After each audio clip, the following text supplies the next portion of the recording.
இல்லை, இதுக்கு அமைச்சர் மாசு சொல்கிறப்ப என்ன சொல்கிறாரு, பொதுமக்கள் போகிற இடத்துல ஆம்புலன்ஸ் போகிற ரோட்டில் நீங்கள் வந்து பிரச்சாரம் பண்ணிவிட்டு ஆம்புலன்ஸ்க்கு வழிவிடலை அப்படின்னு சொல்கிறது ஏற்க முடியாது அப்படின்னு சொல்லிட்டு ஒரு விளக்கம் கொடுக்குறாரு. இந்த விளக்கம் சரியானதா? அவர் எல்லாவற்றிலையுமே கிட்னிலையும் அப்படி தான் சொன்னது முறைகேடான்னு. மருந்து இல்லைன்னு அந்த டாக்டர் ஹாஸ்பிட்டல் டாக்டர் சொல்கிறான்.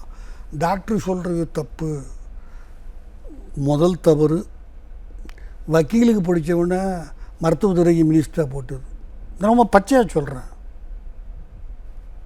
அவருக்கு மருத்துவத்தை பற்றி எந்த அனுபவமும் கிடையாது. அவர் என்ன நடந்துச்சுங்கிறது எல்லாரும் பார்த்தோம். ஆம்புலன்ஸ் போகிற ரோட்டில் போகாமல் ஆகாய ரோட்லையா மீட்டிங் போடுவான் ஒரு கட்சிக்காரன். பர்மிஷனோடு தானே போட்டார். ஒரு அரசாங்கத்தினுடைய பர்மிஷன் சுற்றி அதிகாரி நிற்கிறான். எல்லா இடங்களிலையும் ஒரு பானா மாறி. ஆனால் இவங்க என்ன இப்போ திமுக காரங்க என்ன ஒரு வாதம் வைக்கிறாங்க அப்படின்னா, எவ்வளோதான் பெரிய நீங்கள் அனுமதி வாங்கி கூட்டம் வச்சாலும் ஒரு உயிரை காப்பாற்றுறதுக்காக ஆம்புலன்ஸ் போகுது, அதுக்கு கூட அவங்களால வழி விட முடியாதா அப்படின்னு கேட்குறாங்க. அதுதான் ஒன்றும் இல்லை. ஒரு உண்மையை உங்ககிட்ட நான் இப்போ சொல்கிறேம்மா. என்னுடைய வீடு திருவேற்காடில் இருக்குமா. ஹைகோர்ட்லேருந்து 21 கிலோமீட்டர் தினம் போயிட்டு வரேன்னா. காலையில் நான் வரக்குள்ளே ஒரு 10-15 ஆம்புலன்ஸ் போகும்.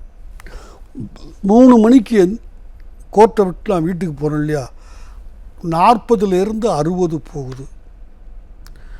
டிரைவரை கேட்டேன், ஏன் வண்டி ஓட்டு என்னையா அது தினம் இப்படி ஓடுது? அவன் சொல்கிறான், சார் இது பேஷண்ட்டை காப்பாற்ற போகலை. சத்தியமான உண்மை நான் சொல்லுவது. அவன் தான் எனக்கு ஆசான். கற்றுக் கொடுத்த பிறகு நான் கேட்டேன், என்னையா இதுன்ட்டு. அவன் சொல்கிறான், அருமையான பாயிண்ட் சார், இதெல்லாம் பேஷண்ட்டை காப்பாற்றலாம் போகலை, வைத்தியத்துக்கும் போகலை. மத்தியானம் போகிறது, 3 மணிக்கு போகிறது.